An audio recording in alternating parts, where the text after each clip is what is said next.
நான் வந்து யாரையும் கண்டுபிடிச்சி இவங்களுக்கு நான் தான் வாழ்க்கை கொடுத்தேன், இவங்களை நான் தான் ரெடி பண்ணேன், அந்த மாதிரிலாம் நான் சொல்ல மாட்டேன். ஏன்னா என்னை அப்படி சொல்லி சொல்லி பழகிட்டாங்க, நான் தான் வாழ்க்கை கொடுத்தேன்னு. அந்த மாதிரி ஆள் நான் இல்லை.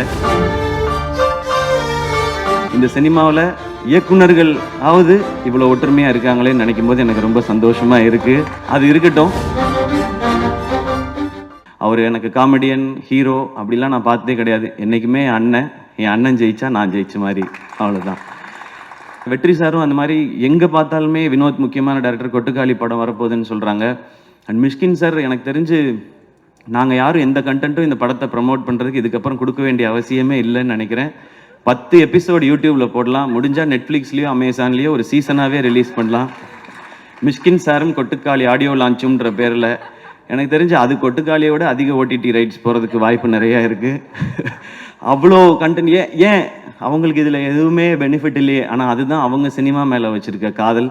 இதுக்கு எவ்வளோ நன்றி சொன்னாலும் பத்தாது. எனக்கு ரொம்ப சந்தோஷம். இந்த சினிமாவில் இயக்குனர்கள் ஆவது இவ்வளோ ஒற்றுமையாக இருக்காங்களேன்னு நினைக்கும் போது எனக்கு ரொம்ப சந்தோஷமாக இருக்குது. அது இருக்கட்டும். ஏன்னா இயக்குனர்கள் நீங்கள் ஒற்றுமையாக இருந்து வித்தியாசமான படைப்புகளை கொடுத்தா தான் நாங்கள் ஹீரோஸோ ஸ்டார்ஸோ எல்லாமே. உங்கள்கிட்ட கிடைக்க சந்தோஷம். Ravikumar brother, thank you. இதை நீங்கள் வந்து இன்னும் மக்கள்கிட்ட கொண்டு போய் சேர்க்குற விதமாக ஒலிம்பிக்கோட கம்பேர் பண்ணி சொன்னீங்க. தேங்க்யூ உங்களுக்கு. அண்ட் பத்திரிகையாளர்கள், நிச்சயமாக உங்களுக்கு இந்த படம் பிடிக்கும்ன்ற நம்பிக்கை இருக்குது. இந்த படம் வசூல் செய்கிறது விட ரொம்ப ரொம்ப முக்கியம் வினோத் இந்த படத்தின் மூலமாக அடுத்த கட்டத்துக்கு நகர்றது. ஏன்னா நான் பார்க்குறது வினோத் தமிழ் சினிமாவோட ஒரு ப்ரைடு. எங்கள் தமிழ் சினிமாவிலேருந்து எங்ககிட்ட ஒரு இயக்குனர் இருக்கான், அவன் வினோத் ராஜ், கொட்டுக்காளியோட வரான் அப்படின்றதான். ஆடியன்ஸ் படத்தை பாருங்கள். நிறைய கருடனை மறந்துடுங்க, விடுதலையை மறந்துடுங்க, அது ரெண்டும் வேறு மாதிரியான படம்.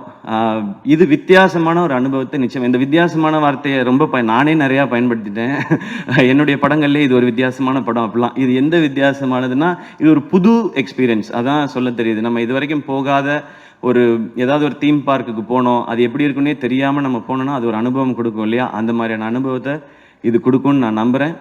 இதுக்குள்ளே எல்லாமே பேசியிருக்காரு வினோத், எல்லா வகையான அரசியலும் பேசியிருக்காரு. ஆனால் எதையும் கருத்தாக திணிக்காமல் கதையோட்டத்தில் கேரக்டர்ஸோட இயல்புலேயே சொல்லியிருக்காரு. இந்த படத்தை நீங்கள் சப்போர்ட் பண்ணிங்கன்னா நிச்சயம் கொட்டுக்காளி மாதிரி இன்னும் எஸ்கே ப்ரொடக்ஷன்ஸ்லேருந்து நிறைய படைப்புகள் வரும். நிறைய இயக்குனரை உங்களுக்கு அடையாளப்படுத்த, நான் வந்து யாரையும் கண்டுபிடிச்சி இவங்களுக்கு நான் தான் வாழ்க்கை கொடுத்தேன், இவங்களை நான் தான் ரெடி பண்ணேன், அந்த மாதிரிலாம் நான் சொல்ல மாட்டேன்.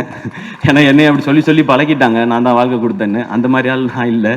எனக்கு இது ஒரு சின்ன ஒரு இன்ட்ரடியூஸ் பண்ணுவோம்ல, இங்கே பாருங்கள் இவங்க தான் என் ஃப்ரெண்ட் அப்படின்னு சொல்லுவோம்ல, அந்த மாதிரி வேலைகளை அதுவும் நீங்கள் கொடுத்த இந்த ஆக்டர்ன்ற இந்த பொசிஷன்லேருந்து இதை கரெக்டாக யூஸ் பண்ணி பண்ணணும்னு நினைக்கிறேன். இது வெற்றி அடைந்தால் இந்த மாதிரி முயற்சிகள் இன்னும் தொடரும். மீண்டும் மறுமுறை எல்லாருக்கும் நன்றி and love you all. And உங்களுக்கு தேங்க்யூ, நீங்கள் தொகுத்து வழங்கினதுக்கு. அண்ட் உங்களோட ஷோஸ் எல்லாமே சூப்பராக இருக்குது. அண்ட் எல்லாருமே அதை பற்றி பேசிகிட்டு இருந்தோம். இப்போ கங்க்ராச்சுலேஷன்ஸுங்க. Thank you so much, sir. Romba nandri. I request the entire cast and crew and special guests to join us for a photograph session, please.